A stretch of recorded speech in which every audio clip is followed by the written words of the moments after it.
बिस्मिल्लाहिर्रहमानिर्रहीम अस्सलाम वालेकुम मेरी बेटियों तो मेरी भैनों। मैनू उम्मीद है कि तुसी सब लोग खैरियत नाल होवोगे।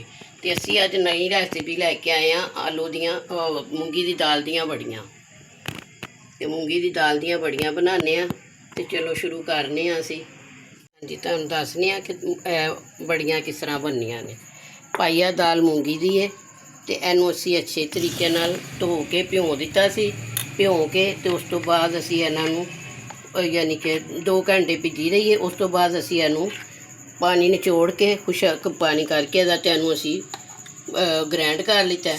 तो ग्राइंड करन तो बाद असी हुण इहदे च समान पा के तुहानू दसने आ कि किस तरह बननगियां। तो यह सारा समान है इहदा।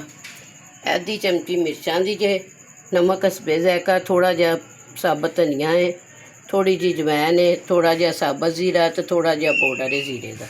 बिस्मिल्लाहिर्रहमानिर्रहीम बिस्मिल्लाहिर्रहमानिर्रहीम।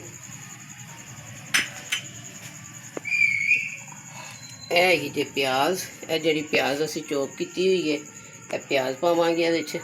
बिस्मिल्लाहिर्रहमानिर्रहीम बिस्मिल्लाहिर्रहमानिर्रहीम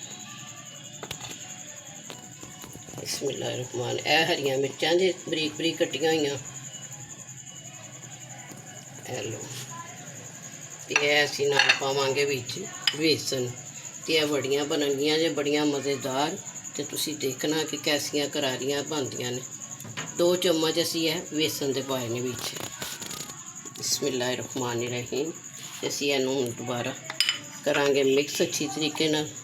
ते फिर उस तो बाद तुहानूं मिलने आ इक्को जिहा मिक्स कर लईए। साडा मिक्सर तैयार हो गया जे। देखो इक्को जिहा बन गया, इक्को जिहा मिक्स कर लो इहनूं अच्छी तरीके नाल।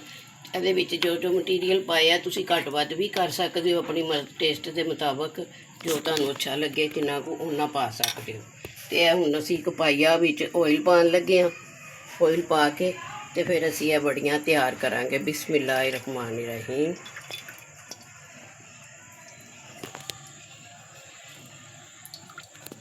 असीं तैयार कर लिता है। तो घ्यो भी साडा गर्म हो गया है। तो असीं यह हुण तैयार करांगे, बड़ियां तैयार करांगे। बिस्मिल्लाहिर्रहमानिर्रहीम।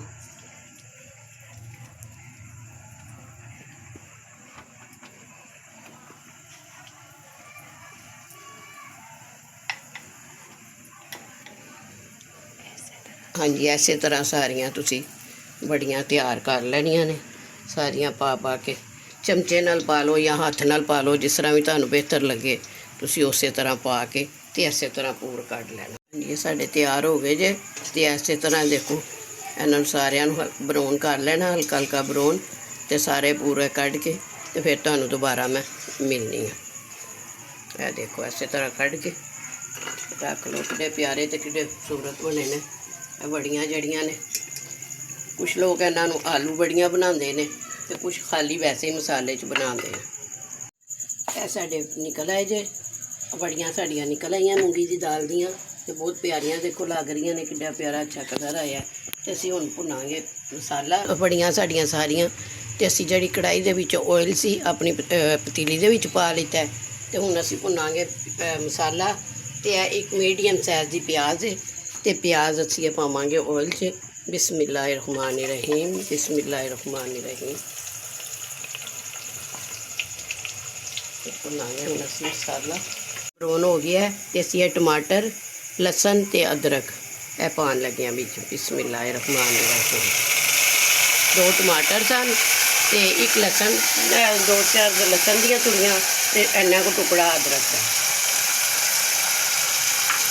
यह हुण अच्छी तरह मसाले ने। यह मसाले भी असीं सारे देख 1 चम्मच पिसे हुए धनिए का,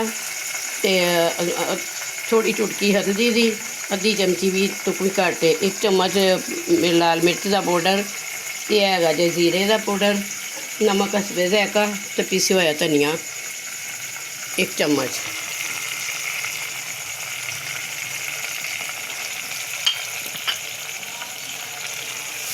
देखो मसाला भुन के तो फिर ये पाने। मसाला हो गया जे तैयार। है देखो मसाला तैयार हो गया। तो ये पाने हुण बड़ियां। फिर पावांगे विच जिन्नी को ग्रेवी रखनी है असी। बिस्मिल्लाहिर्रहमानिर्रहीम, बिस्मिल्लाहिर्रहमानिर्रहीम, बिस्मिल्लाहिर्रहमानिर्रहीम।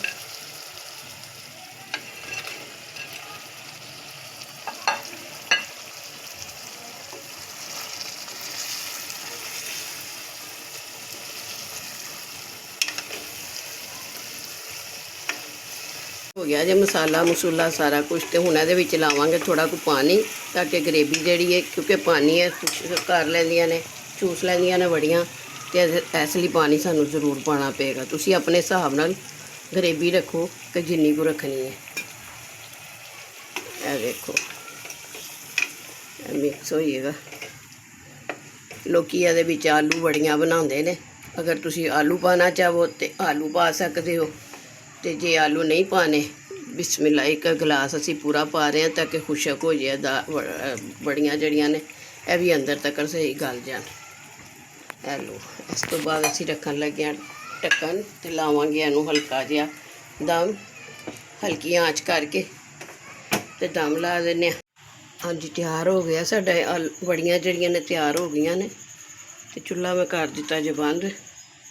तो ये विच पावांगे हुण थोड़ा जिन्ना गरम मसाला। तो साड़ियाँ बड़ियां हो गई तैयार। वैसे तो इन्हां दा जोड़ है आलू बड़ियां।